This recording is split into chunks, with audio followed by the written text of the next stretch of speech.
With children. These houses, once home to military families, now house only memories. In shrinking military communities like this one in Frankfurt, the guardians of the peace are running out of pieces to guard. Just a year ago, this military police officer had a bustling housing area to patrol. And now there's a significant amount of MPs on the roads now, more so than in the past, I guess, because to give people that are still here during the drawdown a feeling of being more secure. Seeing an MP every 5-10 minutes to look outside the window is a pretty good feeling. Being a lawman in a ghost town might not be the most exciting military police work, but these grounds and these buildings are still under U.S. military control. And it's the MP's job to make sure that they remain safe and secure. And that means whether people live there or not. So MPs now pound the pavement in these rapidly emptying housing areas, checking that doors are locked and that nobody's taken up residence in a storage room.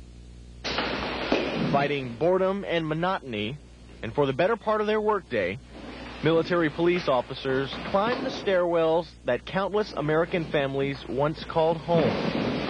All that's left now are echoes from the past. I wouldn't call it unique. It just we'd be responding to more suspicious person calls, more vagrants, trespassers, things like that. Basically, it's business as usual. If the last person leaves, we'll have a job. And they're on the job, day and night, still ensuring security and protection for the few housing area residents that remain here. And when the last one leaves, the military police will be there to hit the lights and lock up. In Frankfurt, Air Force Sergeant Dave Johnson, AFN News. One of the latest victims of the military drawdown in Europe involves the Catholic community in Frankfurt, Germany, and its historic chapel. Air Force Sergeant Dean Paget attended the final Mass of St. Sebastian's Catholic Church. In 1945, a horse stable became the only consecrated Catholic chapel for the American military in Europe. On Sunday, that former horse stable was packed with parishioners for the final Mass and official closure of St. Sebastian's Catholic Chapel. Claire Fahey first came to worship at St. Sebastian's nearly 22 years ago. I've been coming here for so long. It's just home to me, this church. And I think it's a pity that it had to close. I think it's really a shame. The chapel itself is closing, but the military will continue Catholic services at Frankfurt's Central Chapel.